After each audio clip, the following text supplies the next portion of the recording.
Hello healthy bachelors, இன்றைக்கி சாஸே இல்லாமல் எப்படி ஃப்ரைட் ரைஸ் செய்கிறதுன்னு பார்க்கலாம் வாங்க. ஒரு பேனில் 3 டேபிள் ஸ்பூன் எண்ணெய் ஊற்றிக்கலாம். ஒரு மீடியம் சைஸ் ஆனியனை கட் பண்ணி வச்சுருக்கிறேன். ஸ்லைஸாக கட் பண்ணிக்கோங்க, அது இன்னும் டேஸ்ட்டாக இருக்கும்.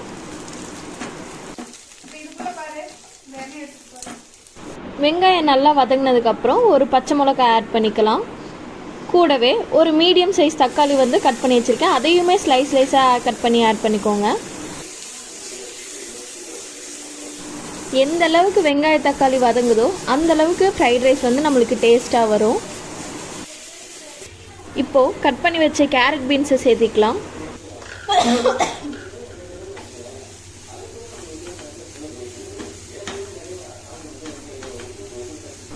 நல்லா வதங்கினதுக்கப்புறம் மசாலாஸில் ஆட் பண்ணிக்கலாம்.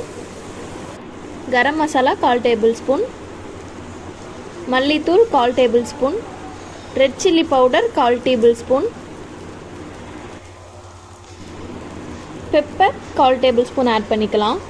மசாலாஸ்லாம் உங்கள் காரத்துக்கு ஏற்ப நீங்கள் கம்மியாகவோ அதிகமாகவோ போட்டுக்கலாம். மசாலாலாம் ஆட் பண்ணதுக்கப்புறம் நல்லா வதக்கி விட்டுறலாம். ரைஸ் போடுறதுக்கு முன்னாடி நல்லா வதங்கட்டும். இப்போது 1 டேபிள் ஸ்பூன் சால்ட் சேர்த்திக்கலாம். இப்போ எல்லாமே ஆட் பண்ணியாச்சு. நல்லா வதக்கி விட்டு ஒரு 5 மினிட்ஸ் வேக விட்டுருங்க. அதாவது மூடி வச்சாலே போதும். 5 மினிட்ஸ் ஆச்சு, மூடி எடுத்து பார்ப்போம். நல்லாவே வதங்கியிருக்கு. ரைஸ் ஒரு பவுல் சேர்த்திக்கலாம். நல்லா வதக்கி விட்டுருங்க.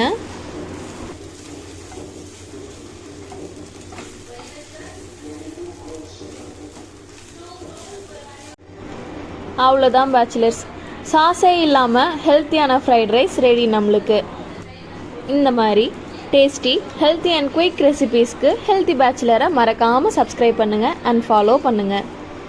See you on next video. Bye.